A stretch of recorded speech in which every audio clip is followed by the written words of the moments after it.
I don't actually remember a time when we weren't Nisenan.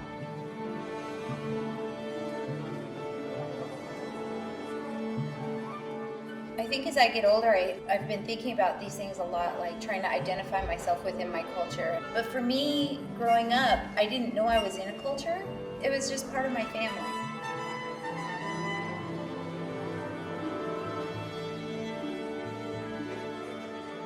Now the community is much more supportive because they're learning more about us and they're hearing the stories and they're interested.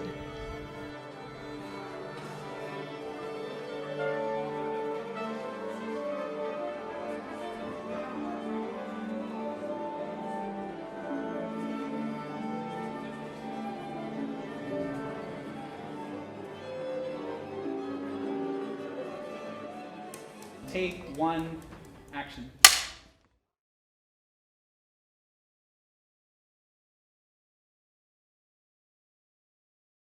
I think in America right now, we're all talking about racial equity and racial justice and environmental justice.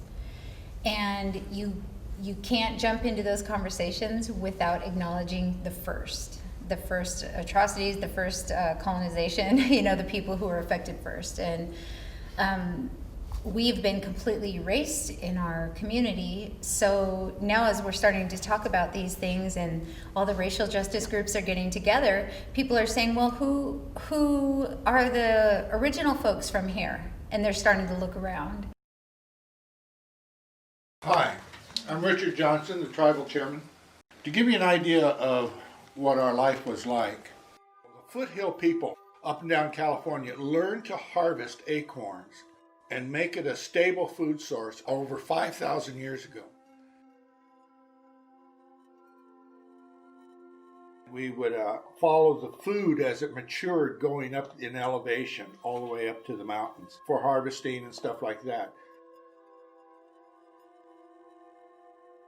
We burned underneath the oak trees to clean out all the duff, kill all the insects that would migrate to the trees, and worm the acorn. So we'd burn that out. It also cleaned it so we had a real fast harvest.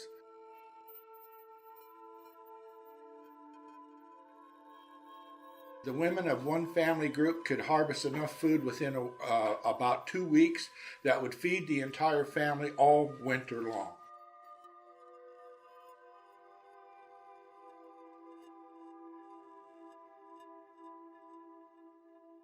The elk herds would move from south to north and back, that they would blacken the whole sections of the Sacramento Valley.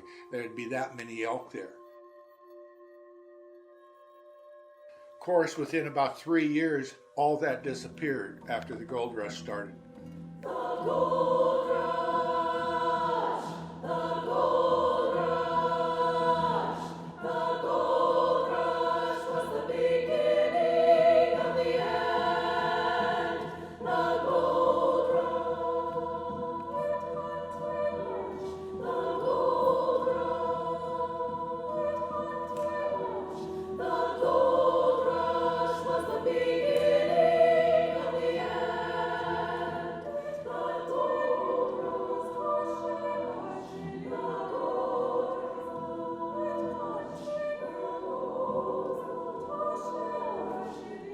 So much money was taken from the gold mines. We were just unfortunate enough to be the tribe that lived there geographically. I think the one thing that ran throughout our generations was the balance. I mean, you never went out and killed a mother deer that was pregnant.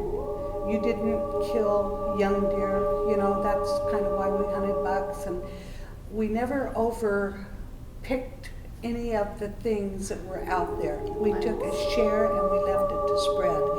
And that's one thing, I mean, even our forests now are just clear cut, and our rainforests are going by way of. And people need to look at that really seriously.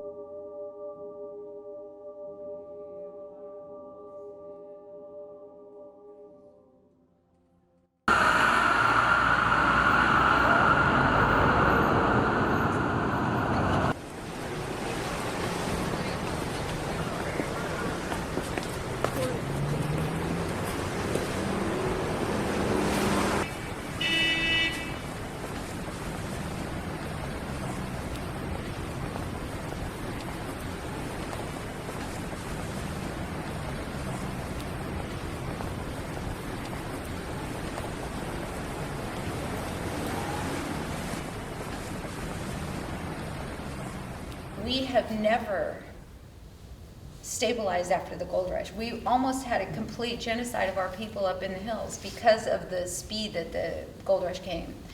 So that we rely upon that same government who really, it looks like they just really don't care.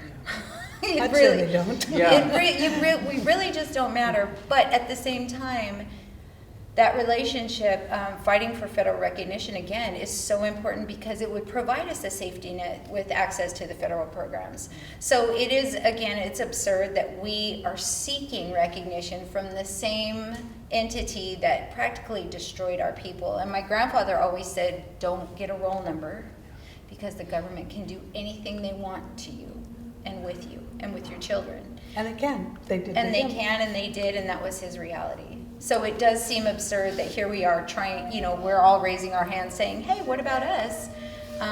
In a time where that actually would save our culture, probably.